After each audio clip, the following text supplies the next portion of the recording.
with you virtually, and I have you up on gallery view, those of you who have your videos on, so that there's actually real people that I'm talking to and not just a little camera. But thank you, Kate and Ed and all of you who have worked behind the scenes to make this possible. I would love to have been there in person. I think we would all love that right around now.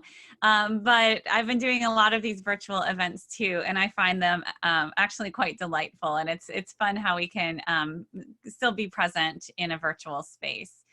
So yeah, I thought I would take some time to talk about the book. I know some of you have read it, many of you haven't. So I'll be providing a bit of an overview, but also just a little bit of behind the scenes information along the way. And I'll hold it up for you so you can all see it. Jesus and John Wayne, and the subtitle, How White Evangelicals Corrupted a Faith and Fractured a Nation.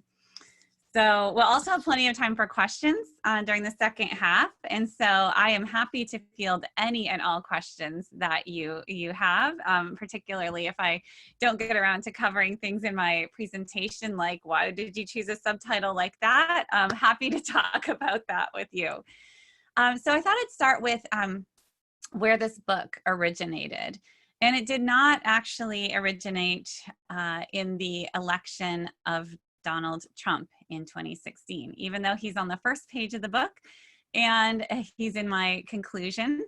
I actually started the research that became Jesus and John Wayne more than 15 years ago. And I was new to Calvin at the time. I was fresh out of graduate school, struggling to teach a course in US history, survey course. They don't really prepare you all that well in graduate school to do that. And so I was kind of just trying to like grab onto anything that was familiar that I thought might engage my students. And I settled on doing a lesson on Teddy Roosevelt. And I chose Roosevelt because I wanted to introduce my Calvin students to the idea of gender and how gender is a part of American history. And it can be connected to things like religion, but also to economic shifts and to even things like war and foreign policy. And Teddy Roosevelt is just a great example of this. And so I did this little unit on Teddy Roosevelt, talked about muscular Christianity, talked about the connection between masculinity and empire. And I thought it was a great little lesson. At the end of that class period, a couple of students came up to me, a couple of guys from my class, and said, Professor DuMez, there's a book that you really need to read. And that book was John Eldredge's Wild at Heart. Now, depending on your own background, depending on your age, you either have read this book cover to cover, know all about it, or else you've never heard of it. But this book was all the rage on Christian college campuses and in evangelical churches in the early 2000s. It was published in 2001, and it went on to sell more than 4 million copies. Now, if you're a writer like me, just think about that for a moment. 4 million copies, right? Jesus and John Wayne is doing great, but we're not even up to 1 million. So, and as soon as I opened the book, I saw what they were talking about. The book opens with a quote from Teddy Roosevelt, and it's a book about Christian manhood, and the manhood that the author presents, that Eldredge presents, is essentially militant, militaristic. God is a warrior God, and man is made in his image. Every man has a battle to fight and a beauty to rescue. And this was Christian manhood. Now, what struck me early on when I read this, well, I first started to dig around a bit and realized this wasn't the only book. It was the most popular book, but it had been around for four years or so. And so it had spawned dozens of other copycat books, all trying to grab a share of this market and all following essentially the same formula. And they talk about these great heroes, Teddy Roosevelt, William Wallace from the movie Braveheart, General Patton, General MacArthur. And these books, what struck me immediately was, for all their talk about being Bible-believing Christians, the books on Christian manhood didn't contain a lot of biblical exegesis, even Bible verses. They really looked to cultural heroes, these kind of mythical heroes, secular heroes, as models of Christian masculinity. Again, William Wallace, the movie Braveheart, random cowboys and soldiers, and John Wayne kept popping up in these stories. And that struck me as unusual, because if you know much about John Wayne, you know he was not an evangelical.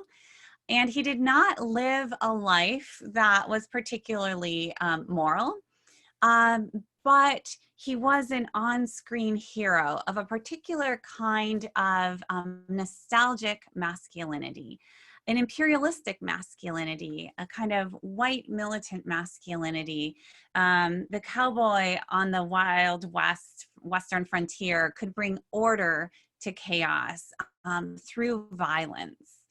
And he was, of course, the cowboy hero, and then he was starred in World War II movies, and so he kind of took this frontier heroism to the good war, the battles, and myth, fictional. He didn't actually fight in World War II, and then he brought that same heroism and iconic American masculinity, good guy versus bad guy, good guy always wins, to the fictional battlefields of Vietnam in the movie The Green Berets. So anyway, I was reading all these books and thinking, this is really interesting. And this is being packaged as Christian masculinity, very militant and militaristic. I ended up setting the project aside for a time, a number of years, actually. I had my first book to finish, but I set it aside also because I was troubled by a couple of things. First of all, what I was uncovering at that time as I was reading this literature, I found it incredibly disturbing. And I wasn't sure, as a person of faith myself, if I really wanted to kind of live with this stuff for the years that I thought it would take me to turn this into a book. Little did I know at the time. But the second reason was I just wasn't clear how mainstream this was. Right? Was this some fringe movement that I had stumbled upon? I mean, clearly it wasn't fringe. This book sold more than 4 million copies. All these other books were being published, but I still had a hard time. It was so disturbing. And this was the time of Mark Driscoll, if you remember him. And if you don't, read the book. There's plenty on him in the book. It was a very misogynistic, crass, militant Christianity itself. And so I thought, again, as a person of faith, do I want to be shining this bright light on the dark underbelly of American Christianity? Is that something that I really should be doing?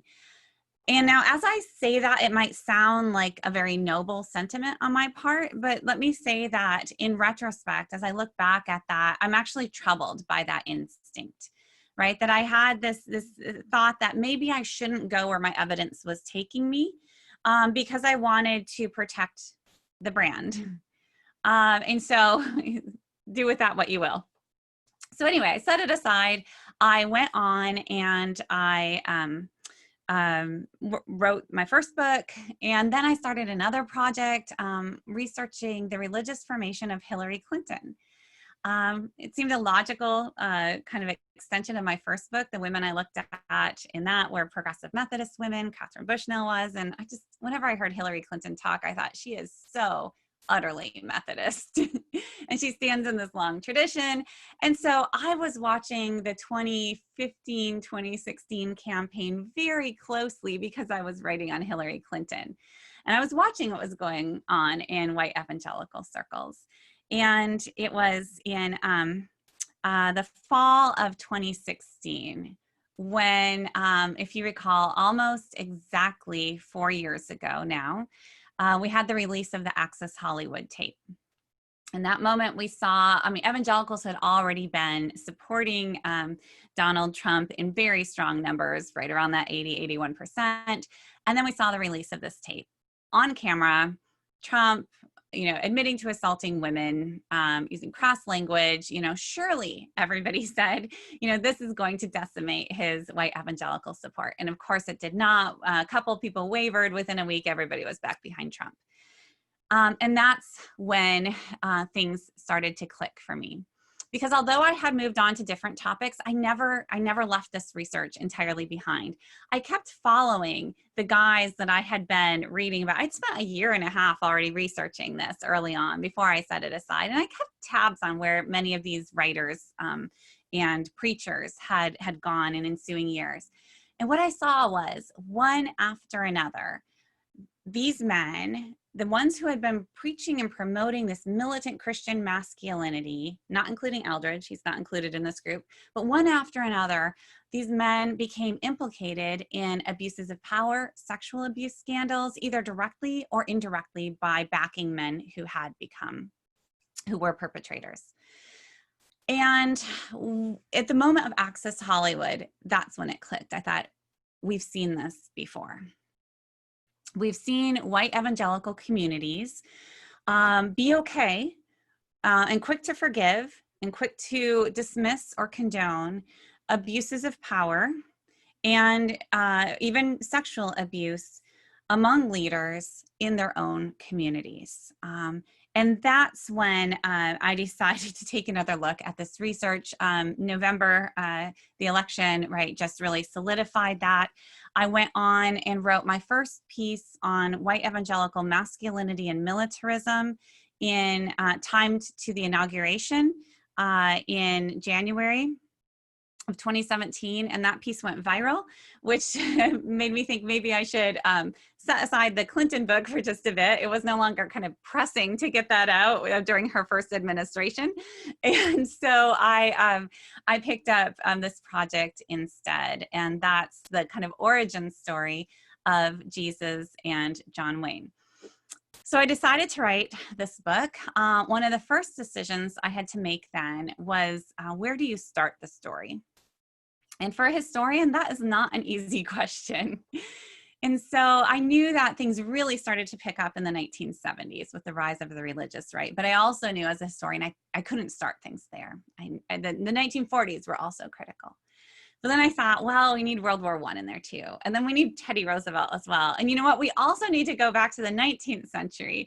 And so that's where I rewrote that introduction at least 4 times, I think, to try to get this right and to try to make sure that I could pack a lot in there without losing readers, because it's a trade book. It's meant to be read by people who are not being assigned to read it. So it was important that I keep the story going. But the reason I needed to at least very quickly glance back to the 19th century was just to show, really instill this lesson that things have changed. Things have not always been the way they are now.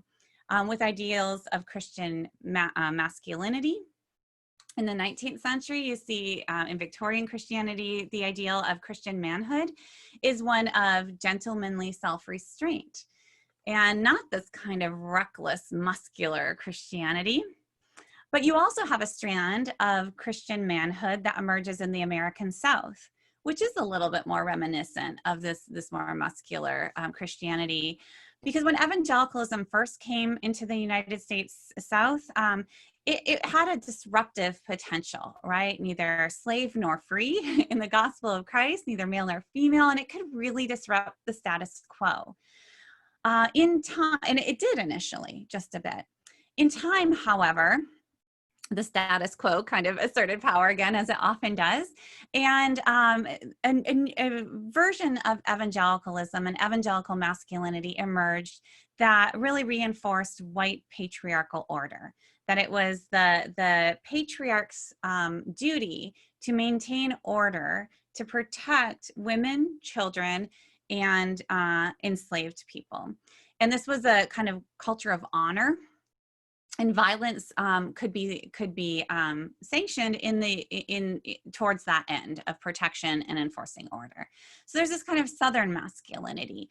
What happens then in the early 20th century is that in the North, the old Victorian model had fallen out of favor. It just seemed too wimpy to kind of deal with the challenges of the 21st century. This is the time of Roosevelt, and you've got empire, and you've got immigrants coming in and kind of threatening the old order, and you have the rise of muscular Christianity, what we now call muscular Christianity, and that ends up kind of uniting um, uh, this kind of Southern masculinity with a little bit more rugged and militant Northern masculinity. So again, things have changed, and then some things stay the same, but a lot changes.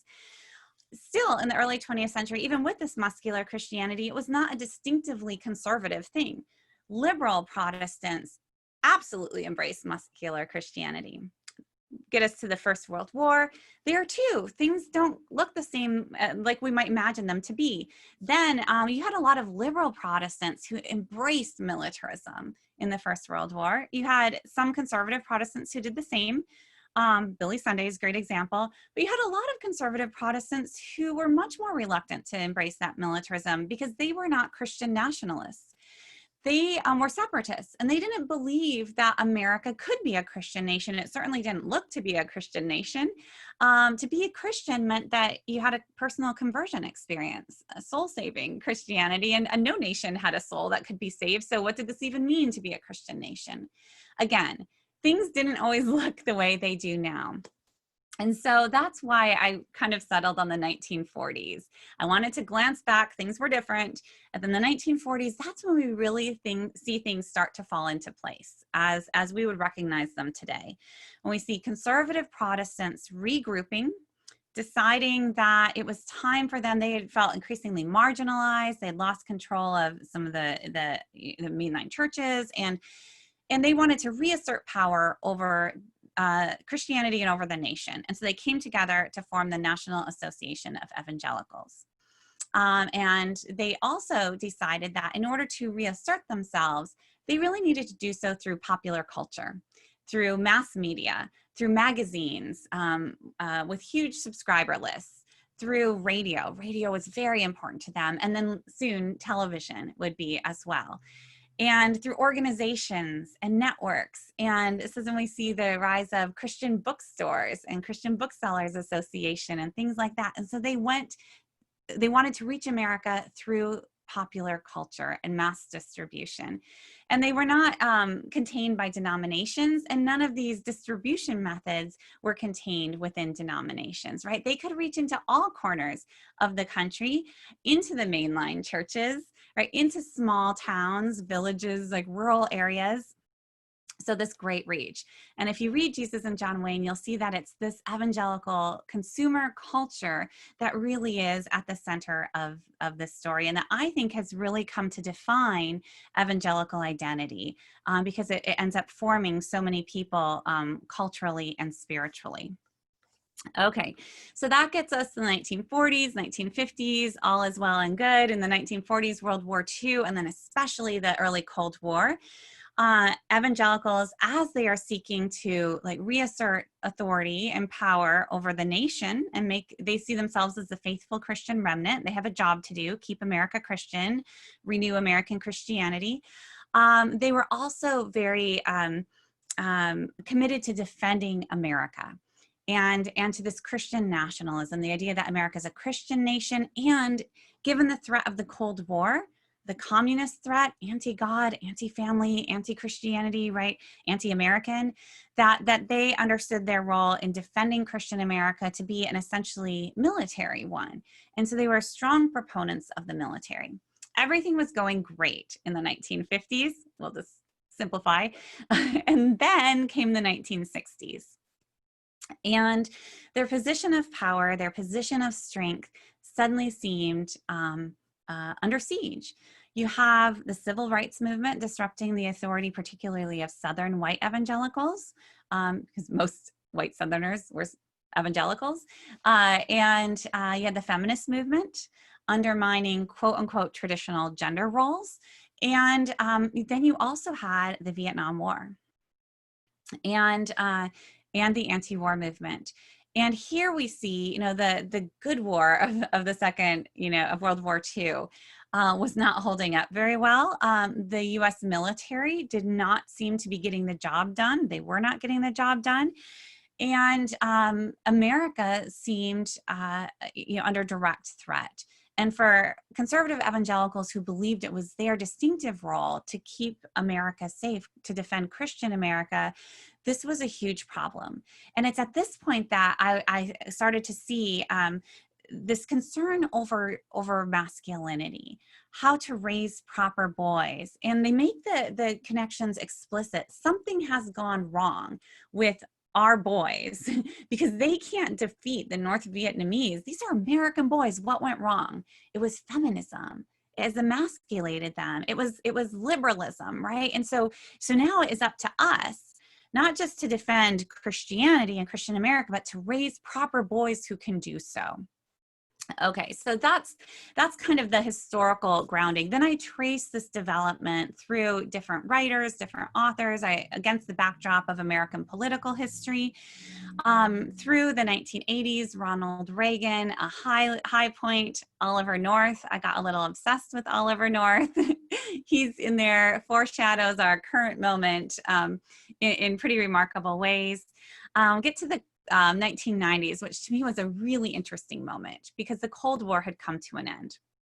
And so this kind of old order had fallen away. And it was a time of confusion. The word confusion comes up so many times, not just about evangelical politics generally, but about manhood, masculinity. What does it mean to be a Christian man? It seemed like the old kind of patriarchal masculinity was, in this macho masculinity seemed kind of out of date in the 1990s.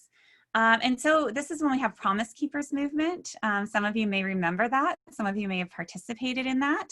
It was very alarming to feminists and liberals at the time. Actually, compared to this broader history that I tell, that was kind of the more progressive moment of the evangelical men's movement. And that's when you see, you don't see the abandonment altogether of militancy, but you see a more kind of emotive masculinity, even egalitarian gender roles played around. That's when you see racial reconciliation as part of the movement. But the militancy doesn't entirely disappear. Instead, we have the tender warrior motif that is all the rage in the 1990s. By the end of the 1990s, we see a little bit of a backlash. The pendulum swings away from the tenderness, the emotion, the emotive, the kinder, gentler, soft patriarchy, and back towards a more rugged, even militant masculinity. And this happens in the late 1990s. So that by 2001, we have John Eldredge's Wild at Heart published, James Dobson's Bringing Up Boys, and Doug Wilson's Future Men, all of which are pushing this kind of testosterone-driven masculinity, stark gender difference, tough Christian manhood. And these books line the shelves of Christian bookstores when the September 11 terror attacks happen. And that takes this militant masculinity and just explodes this throughout the evangelical subculture and beyond. And it's from that point on that we see, you know, really in the trenches, you don't want tenderness is one of the lines from these books. Like, get rid of that stuff. We got too soft. America got too soft, and it's those feminists' fault and the liberals' fault, and now political correctness and all of that. And so this is very much caught up in the culture wars, politics, but again, gender and this rugged Christian masculinity is kind of the answer to what ails America. And this is when I started paying attention to the topic. And this is the era of Mark Driscoll, the young, restless, and reformed. We see the growing power of organizations like the Council on Biblical Manhood and Womanhood. We see this, or had been seeing this kind of patriarchal turn within the Southern Baptist Convention, and that absolutely comes to fruition. And so this is the 2000s.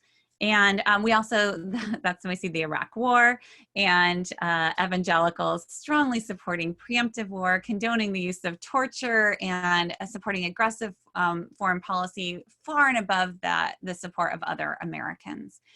And then kind of whirlwind trip through American history here. And then this all kind of comes to a screeching halt with the election of Barack Hussein Obama. And that was a kind of wake-up moment for many conservative evangelical leaders, because they saw that, especially among the younger generation, they were losing some of the evangelical vote. They had voted for Obama. And you see people like Wayne Grudem, who had, up until then really, focused on gender and theology, writes this huge tome on evangelical politics, on Christian politics. And really his agenda, if you look at it, it's a very thick book. I had a hard time of condensing it into half a page or so. My editor said I still talk too much about it. I said, no, this is important. You don't understand who Wayne Grudem is and why this is so remarkable. His politics mapped on exactly to the Trump administration's politics. And, but this was pre-Trump. And so it was during the Obama years that you see a kind of increasing sense of urgency among white evangelicals because of the demographic change that they saw. This is the end of white Christian America that was upon us, is upon us. Also, the sea change on gay marriage, LGBTQ issues. And along with that, a sense of a growing threat to their religious liberties. Which was all the more important for them to protect because they felt they were losing the culture wars. And so if they couldn't transform the culture, it was very important that they have the liberty to live according to their values as they understood that. And so this was a period of heightened urgency and even almost panic among some conservative white evangelical communities. And I haven't even talked about the racial element, which I talk about in the book as well. But that really brings us to 2016. And the sense that Christianity itself, as they understood it, was under siege, and that they needed a protector, a strong man who could defend their interests. And now to go back to where I started with this whole thing, Christian masculinity, this kind of rugged toughness that, testosterone driven masculinity, they had for generations been writing that is how God equips men so that they can protect their families and their churches and their nation.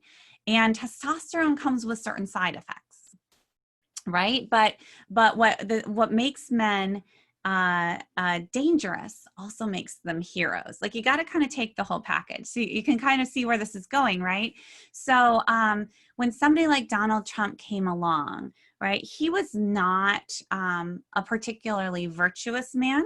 He did not embody traditional family values as we might define them, but he did tap into this strand of militant Christian manhood, or let's just say militant manhood. And here's the thing, like John Wayne, it wasn't the men who had been formed by kind of traditional Christian virtue, biblical teachings of loving your neighbor as yourself, loving your enemies, turning the other cheek, like the fruits of the Spirit, love, joy, peace, patience, kindness, goodness, gentleness, self-control.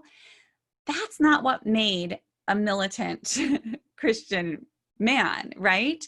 Those things actually work against this kind of militancy. But there's the idea that for true leadership, especially in crisis moments, in dangerous moments, you will need a man who is uninhibited by these traditional constraints. And you will need a man who can be reckless as needed, who is not afraid to resort to violence as needed. He's going to be crass. That's just evidence, right? The testosterone is running through his veins. It doesn't really run through veins, but it's and that is what we need in this moment. That's what we need in this moment. We have a little bit of echo here.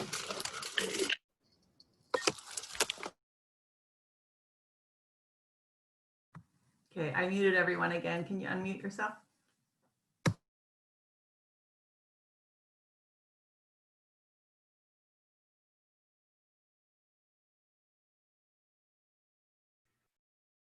Okay, I'm unmuted. So I was just wrapping up, so good timing. So that is kind of brings us up to the election of Donald Trump. The traditional kind of narratives at the time to explain the 81% of white evangelicals who cast their vote for Trump was that this was either a betrayal of their values, utter hypocrisy, or that it was purely transactional, which goes along with hypocrisy and betrayal of their values, that they wanted they wanted the Supreme Court justices, they wanted, religious freedom, or they had this list and they were holding their noses and going to support him because they had no other choice. And also Hillary was just that bad. But really the last 4 years, I think, have demonstrated weaknesses in all of these arguments. And what I came to see in the fall of 2016, having read all of this literature, was that it was only a betrayal of some of their values. And in fact, if you understand that this militant conception of Christian masculinity had run through the center of evangelical family values since the 1960s and 1970s, and had been a consistent theme, then you can see that it's not so much the betrayal of these values as the fulfillment of at least some of these values. And so that's what I ended up writing in that piece in 2017. That's what ended up shaping this book, Jesus and John Wayne. And I'll just say a quick word, and I can say more during the questions too, about how the book has been received. It's been out for 3 months now. And I have to be honest, it's been described by one reviewer as an urgent and sharp-elbowed book. And I really like that phrase, sharp-elbowed. I did write it with some urgency. I wrote it with some anger and with some passion. And so I was curious how it would be received. I have been absolutely astounded by its reception among white evangelicals themselves. I have received, I think, I don't even know how many now, over 150, maybe 200 letters from evangelicals themselves since this book has come out. They come every day. I think I got 2 or 3 just this afternoon. Poignant letters, letters, all of which say some form of, this is the story of my life, and thank you. And thank you for helping me to see. One of my favorites put it this way, I bumped into so many of these trees throughout my life, but I never saw the forest, or I never saw how all these pieces fit together. And that's what I'm hearing from so many evangelicals who come to see that, or have come to see, right? The book didn't show them this. Like, they already had the inklings, they had these misgivings, they weren't quite sure what was happening around them, but couldn't quite name what had happened, and have said that this is not actually the faith that they hold dear, and that the Christ that comes through in this literature on Christian manhood and in this version of militant Christianity. Because although Christ wasn't the inspiration for this militant masculinity, Christ has been remade in the image of this militant warrior. So we now have a warrior Christ who charges, has tattoos on his leg, and again, slays his enemies. And that's the corruption of the faith that I'm talking about as a person of faith. And so many people are also sensing that, so many more than I ever imagined. And although when I finished this book, I have to confess, I did not have a lot of hope. Having worked with this for years, having lived with this, having read hundreds of these horrible books, I was really discouraged because I saw just how deeply, deeply embedded this ideology is. And so I didn't have much hope. My editor at the end said, Kristin, you've got to give us something here. Can you give us anything? Like, this is so depressing. And I said, I don't think I can. And then he wrote back again a couple of days later. He's like, come on, you just have to give us something. And that's when I gave him the last sentence of the book. And it felt feeble at the time. It's what was once done can also be undone. But there's actually truth to that. There's a lot of truth to that. Because one thing that history does is it shows that none of this was inevitable. None of this was kind of God-given in the sense of handed down throughout all of time, forever. You know, that's how evangelicals and often talk about gender, right? It's static. It's always been this way. It's how many of us think about our own reality, right? It must have always been this way. History shows us that's not the case. History shows us that we got where we are because of individual people making individual choices for a wide variety of reasons, but often in order to enhance their own power. And that's certainly the story that I tell here.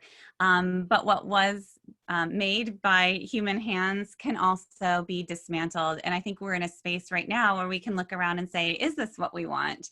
And we know how we got here. Where do we want to go next?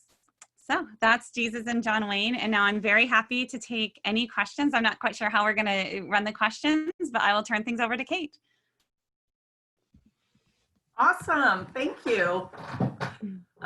So I think the best way to do Q&A might be for folks to, we could try hand raising, but if there are too many, it might actually just be better to put your name in the chat, and then I can call on you in the order that you put your name in the chat. So let's try that. And if you can't use the chat, then raise your hand. How about the hand is going to be our backup plan.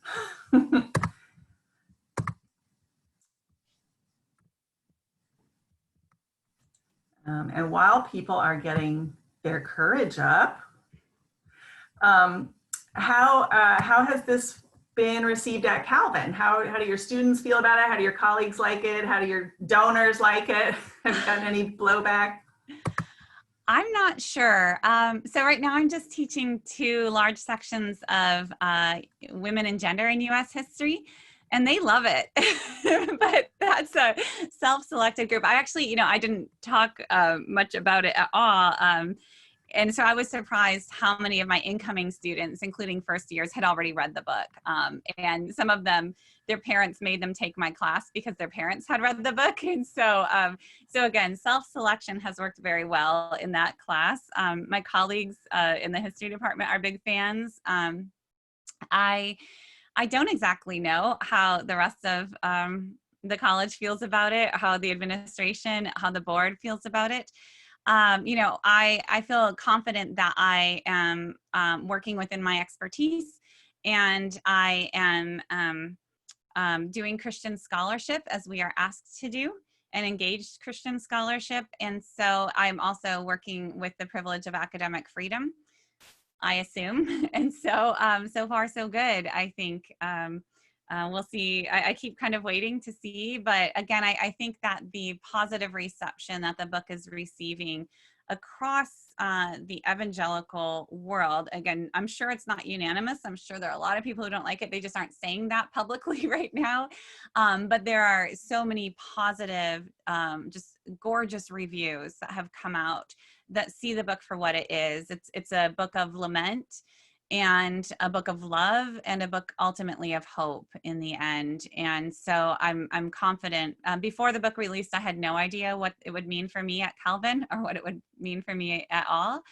But I do really think that this is a moment when, I mean, we need to speak truth.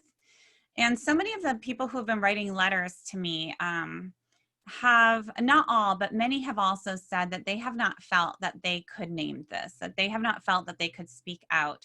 A number of pastors feel that they cannot say what they really think without losing their churches. A number of people in evangelical organizations, important evangelical organizations, highly placed individuals have told me that they will lose their jobs, or that their organizations will lose their donors if they speak out. And I have heard that so much, and I get it. I totally get it. And so I use the privilege of academic freedom to speak out, but I also think this is a moment, it comes with risk. But I think this is a time to take risks of this sort. Thanks. All right, we have a question from Michelle. And hi, thank you so much for sharing. I have to say that I have had a similar experience over the last 20 years with this whole identifying a problem like this. And I want, in this moment where we feel like we have very short time before the next election to kind of point this out to so many people, what is your suggestion for getting a kind of the bridge note version of this out, so to help educate people? Is there any way that we could use social media to try to get the essence of it out effectively? Yeah, I think that there are all kinds of things that we can do, and it really depends on your relationship with the people that you're talking to, and you can use your own social media, face-to-face conversations. But again, I hate to be the pessimist here, but as a historian, I can say that it's really hard to kind of break out of this ideology. Because, and this is something I talk about in the book, I mean, even the Bible is filtered through this lens. So you can throw all the Bible verses you want, and it's not going to disrupt this narrative. And so it is really difficult. And that's, again, where I think there's a power to history, where you can just show how it got made. But the power that I had was I had 300 some pages to do this. And so I think there's power in that. So I don't think that there is a quick fix at all. There are, different organizations that are providing some really good kind of outreach resources right now. I've done a lot of podcasts as well. And I think some of those are a really nice kind of, in a nutshell. And especially ones that have been hosted by conservative white evangelicals themselves, who have, again, heard this message and taken it to heart. So one of those just published today. It's, I think, Worthy, the book podcast was really interesting, because a whole chapter of this book is also on sexual abuse and abuses of power within evangelicalism. That's the last chapter of the book. And so there's kind of that whole, for anybody who is sensitive to that or has been troubled by that can be a less political way to also understand some of the effects of this ideology. And again, there are real parallels between what we see locally and in these communities with regard to abuse, and then I think some of our challenges on the national level as well. I think so. There's different ways into it. I just don't want to say it's easy.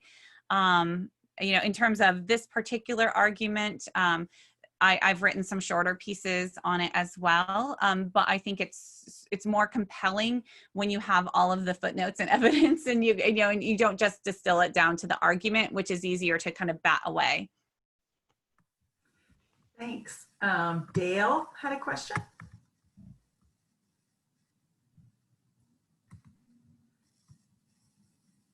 Let's see. There you go. I've unmuted myself. Hi.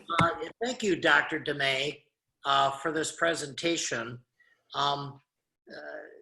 Progress in understanding things comes with understanding, and living in Ithaca, Gratiot County.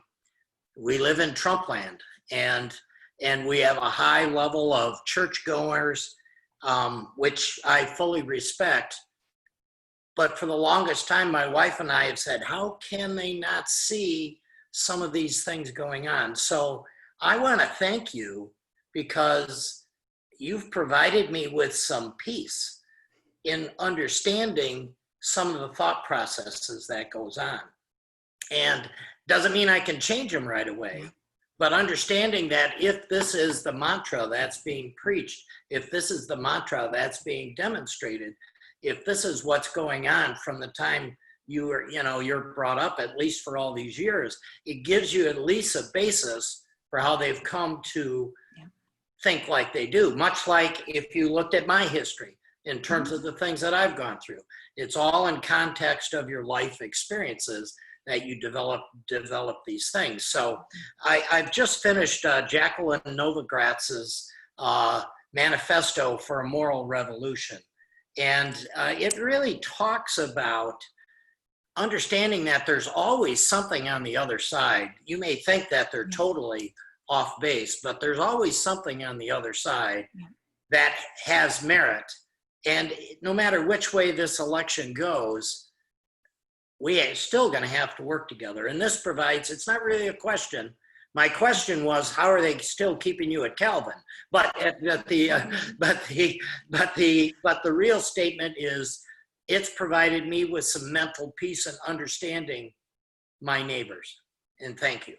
Oh, thank you so much. That's really heartening to hear. And it felt that way as I was writing it. You know, I was working on this book since 2017 and really started writing it in 2018. So for the past 2 years, I've had this in front of me, and I would just look around and say, this makes sense now. Like, I think I can make sense of this. And like, you know, so many things are happening. And even this summer, you know, just before the book came out, with the Black Lives Matter movement, pro law enforcement, pro, you know, Confederate monuments, and, you know, heritage, and the debates right now over American history and who are our heroes. I mean, the first working title of this book 15 years ago was hero worship. And Sure. so, you know, these strands have just, it does feel like we've been living with this for a long time, but it really is coming to a head right now. And one other statement that you made was, the status quo returns. I mean, we're seeing this with the Black Lives Matter, and in the circle of guys that I play golf with, you know, they said, well, they had their moment, and now that's lost, and as if these monumental shifts are supposed to take 3 months to occur. So it just provides me with some understanding and some balance. And so I need to go get your book and read the whole thing, but in 50 minutes, you've provided at least me with some peace through understanding the people who don't think like me, which is what we all need to spend time doing. Thank you. Thanks, Dale. There's a question in the chat saying, from Lynn, have you considered creating a study guide? Yes, I am. I have considered. I've had many requests. And so it has just been a whirlwind last 3 months, and actually the last 3 weeks, with talks and interviews. At this point, I mean, just the last week or two, if you follow me on social media, you see there's been a ton of international coverage in Brazil, in Japan, the Netherlands, where am I forgetting? Australia. And Al Jazeera in Arabic too. So it's been keeping me really busy, and Zoom has been great. I can do interviews anywhere, but the study guide will probably just take me 2 hours to make. And I haven't yet found those 2 hours. But I'm hoping maybe, I don't know, this weekend, but I will soon have a study guide. And so if you have any special insights, things that you want in that study guide, I'd put the question out on social media a couple of weeks ago and got all kinds of great suggestions. But you can find me on Facebook, Kristin DuMez, or Twitter, and reach out to me and say, oh, I'd really like this in a study guide. And I'll see what I can do for you. Maybe in time for the paperback. I will definitely have it out in time for the paperback. That's going to be next summer. So, yeah. A question from Michael in the chat is, you mentioned we can ask where to go from here, but can this question only be asked in liberal circles? How do you recommend we seek to rehabilitate the more tender virtues and on the right, and the less emotive virtues like courage, etc., on the left? So, yeah. Okay, that's a good question. Yeah, exactly. Really good question. And this is the point in the interview where I'm going to say, I have a lot of expertise when it comes to like looking at the past and deconstructing the past and then kind of interpreting. And then when it comes to telling us what we should be doing right now, I am amateur. Like, I'm just right with you guys. And I mean that seriously. I mean, this is a question for all of us. This is a question for pastors, for religious leaders, for maybe psychologists. And I'm a big fan of the liberal arts, and I'm a big fan of us really coming together. So I will say, I'm going to, make something up right now to answer this, but I don't have a ton of expertise. I would say things like, courage, honesty, duty, obedience, very different ones, especially duty and obedience. You're right. They're stressed much more on the right, especially obedience or submission to authority, right? And that's actually a huge theme of this book too: submission to hierarchical, patriarchal authorities. in all of its guises. So, you know, I think there is much less of that, and I think it would look quite different to kind of revive that on the left. Courage and honesty, I don't know that I think you can find courage and honesty on both sides, and particularly if you think about, you know, what is left and right, are we thinking in predominantly like white categories? Or, I mean, if you're thinking religiously, the a Black Protestant tradition, prophetic Christianity, I think has an awful lot of courage and honesty running through that tradition. So I'm, you know, I'd be careful to label it kind of, these are deficient here and these are deficient there. At the same time, I would say that the more emotive, tender virtues are alive and well on the right, but in gendered ways. I'm actually just finishing up a piece on this right now. I was just at the Evangelicals for Trump rally in Holland, Michigan on Friday. And it really struck me there that that was the emotive, softer, gentler, you know, Karen Pence was speaking. They had iced tea and lemonade that they were serving. It was not your regular old Trump rally. I don't know if you've been to one, but this was not, you know, I do this, it's my job. But it was, and so these feminine virtues of sweetness and, you know, the kind of, you know, Christian contemporary music world, you know, that, there's a place for these tender virtues, but the way that I've seen this is there is a kind of divide where that is great, and that's great for nurturing mothers and for, you know, there's the softer, gentler side of evangelicalism, but that goes hand in hand with this other side. And even there, again, in this piece, I'm going to point out where we saw a kind of nod and wink at Trump's militancy, at his crassness, and it was laughed off and then covered with this very lovely, loving, you know, and very moral kind of veneer. And so when I saw that again with my own eyes, I thought, this is really powerful, right? And it is really compelling. And so it won't ring true to evangelicals themselves who have embraced this ideology that they are not loving or caring or compassionate. But that is often in a very personal way. So I love my friends, I love my church group, I love my children, I love your children. But on the more systemic level and more kind of justice level, and that's where there's much more of a us versus them mentality that takes hold. And again, leadership in conservative evangelical circles is defined as a masculine trait. And it's the leaders then who must be equipped to do what needs to be done in order to protect the community. So that's how I've kind of made sense of this. That was a very not direct way to I just complicated your question. I didn't answer it. I think you did. So there's a question from Susan. So a couple of people asked for links. I've been trying to post those from your website. Hopefully those work. Susan asked, what are your thoughts about racism that seems so intertwined with white evangelicalism?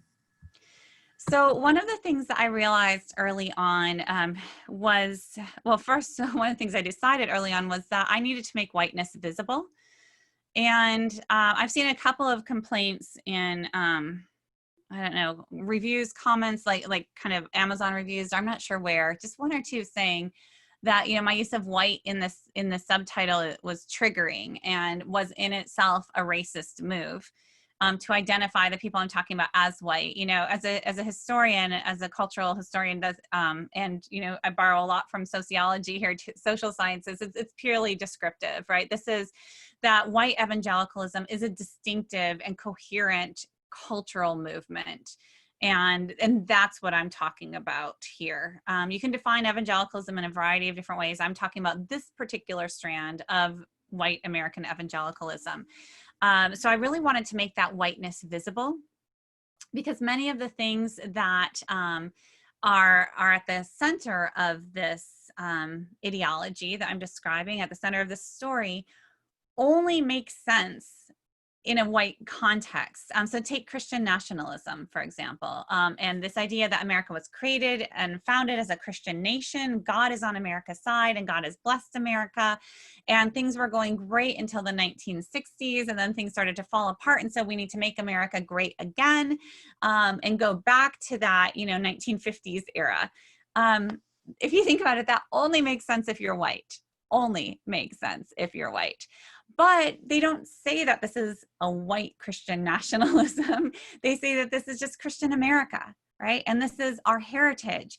And so race is often invisible within their own discourse as they're talking about themselves to themselves. And so when you say this is about race, it strikes them as absolutely not true to their own experience. But if you look historically, right, it only makes sense in terms of their white experience. And so that's just one example. I noticed very quickly when I started surveying this literature that the heroes that they looked to were almost exclusively white men who, were not afraid to use violence and often to subdue non-white populations. So think about Teddy Roosevelt, the Spanish-American War, U.S. imperialism. Think about John Wayne in pretty much any of his movies. Is he a cowboy fighting the Indians? Is he taking on the Japanese in Sands of Iwo Jima? Is he taking on the North Vietnamese, right? So I take that seriously. And I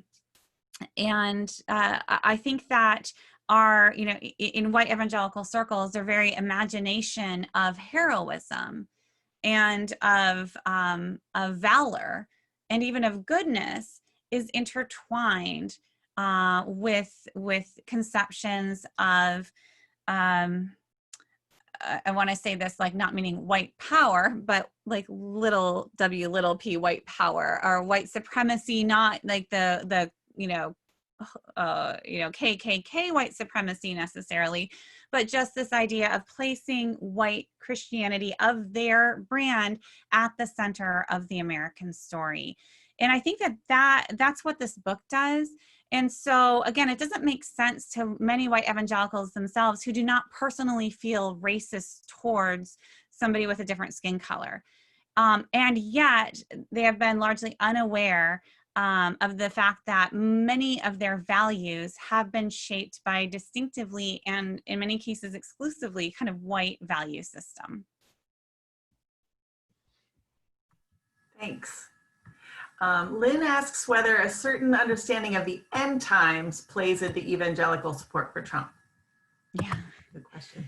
Yeah, and prosperity teachings, we can go there too, right? There's the prosperity strand that overlaps, but is not the same as this. And some of these writers on evangelical masculinity were prosperity teachers, so maximized manhood, and this is where you get the prosperity strand of this militant masculinity. That was written by Ed Lewis, the father of the evangelical men's movement back in I think 1980. That one was. But end times as well, yes, it plays in. I talked briefly about the Left Behind series and the rugged hero at the center of that story. And really the idea that this reality is going to end in a bloody, gory battle. And that this warrior Christ is going to slay his enemies. And so, sure, the Bible talks about, transforming swords into plowshares and about, a peace that is to come. But that only comes after Jesus slays his enemies. And we're going to be caught up in that epic battle. And so Revelation, when I said they don't talk about the Bible very much, they do like Revelation. Because there you have swords and fighting and death and violence, and so that does come up, that motif quite a bit. And so again, it's this like we are fighting an epic battle. We are on God's side, and we have to man up, right? We have to be ready. And so I think that's the where I really see the interplay, the final battle, and we're already in it. Thanks. Dawn Daniels, who owns Ballyhoo Books downtown, chimed in to say they do have copies downtown, so everyone go get your copies. And then the next question is from Christy. And she said, until she read your book, she thought Trump voters only cared about the abortion issue. Can you say a little bit more about that? Yes. Again, here in some individual cases, it does come down to that, or it might come down to that. However, I would suggest that in the vast majority of cases of white evangelical support for Trump, if you could magically remove abortion from the slate, like never existed, not an issue, or at least it's not an issue now, the vast majority would still be voting for Trump. That is one facet of this larger ideology. And if you go back historically, you can see that in terms of mobilizing the religious right in the 1970s, abortion was not the primary factor. Other historians have made this point. I'm just telling you what other historians have already researched. And if you look, arguably, it was opposition to IRS and intervention in Christian schools that had been established as white flight academies to keep segregationism in schools that really helped mobilize folks like Jerry Falwell, the rise of the moral majority. Randall Balmer is the historian who has done a lot of work on this, and you can just Google Randall Balmer and religious right, and you'll come up with his article. I think it's in Politico that makes this case very strongly. I think he's not wrong, but I think that issues of race were always caught up in these family values as well. You really can't separate them, and that's something I show in this book too. And so, you know, on this school segregation is in the language that you also hear is that of don't have the government interfere with the authority of parents. Well, who has the authority among the parents? It's the white patriarch, right? And there's no talk of the authority of the Black patriarch, right? This is, again, this hidden whiteness here, but very operative whiteness. So abortion, as I see it, came, you know, in the late 60s, there was a pretty wide variety of evangelical views on abortion. There's this classic Christianity Today issue in 1968 or 1969 that gives I have a copy of it on my desk at work, of, you know, is abortion right or wrong? And I mean, the conclusion after all the articles is it's really complicated, really complicated. And so at that point, many conservative evangelicals saw abortion as a Catholic issue, and they didn't like Catholics. This whole Catholic evangelical alliance happened because of the story that I'm telling, right? And this political alliance and cultural alliance. So this came over time. By the 70s, it was coming together. But really it wasn't until the late 70s that this had fallen into place. Which isn't to say, so then I would say abortion in some ways became the issue it did because it was deeply embedded in this idea of gender difference and idea of very distinct roles. So it is actually part of the story. And rather than it driving all of this, maybe we need to think historically as abortion became the hot button issue it became, not just because of Roe v. Wade, but also because of this context in which this distinct gender role and femininity and motherhood became all that much more important to separate kind of women's identity from this masculinity. That's part of this. Also the same with LGBTQ issues around this time. So just to really complicate that story and to understand just how intertwined these issues are, so that at this point, if you just take one little piece away, this isn't going to fall apart at all. Now, for individuals, there are certainly individuals who have grown up, and I certainly was raised in a way that, you know, abortion is ending a human life. And many people absolutely believe that to be true. And if you do, you should expect people to act on that, right? And so it is a critical kind of mobilizing force, but is not in any way a standalone mobilizing force. All of which is to say that's very complicated, and just don't trust anybody who says it's simple one way or the other. Thank you. Ed Lorenz has a question in the chat.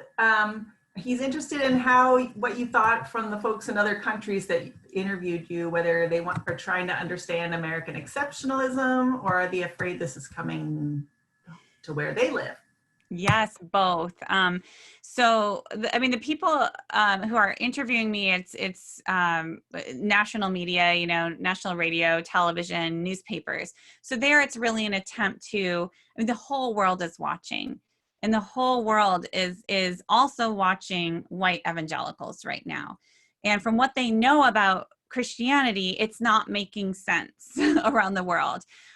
In Japan in particular, I've heard this is just a pressing issue, but really around the world. In Brazil, right?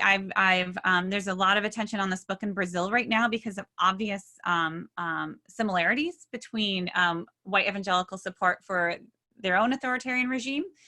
But then it's the people then who hear these stories in the national media who reach out to me, activists and Christians themselves, who say, this is also happening in our churches, directly exported through these evangelical missions organizations and through these networks. Many of the organizations I talk about have international outreach. You know, Dobson is played and his books are read globally. John Piper, Mark Driscoll had this international reach, and so many of these teachings have now for decades been infiltrating global Christianity. Kenya is another place. I've heard tragic stories about the direct influence of these teachings on Kenyan Christianity. And it's not that these teachings just completely like take the place of local traditions. In some cases, you know, with Brazilian machismo, with Kenyan patriarchal local cultures, they can just make it that much worse. And then what we see happening there, and these are the activists who've been contacting me, we see sexual abuse of women in Christian organizations, in Christian churches and families in these countries, and exactly the same patterns happening that we saw and still see here of the victims being blamed, the perpetrators being protected and forgiven. And it is absolutely heart-wrenching. It's really hard for me to hear these stories. And at the same time, you know, we're starting to connect now globally to see how we can help each other work against this. That's amazing. I think we're at the end of the questions in the chat. Have I missed anybody? Because that was not my intention.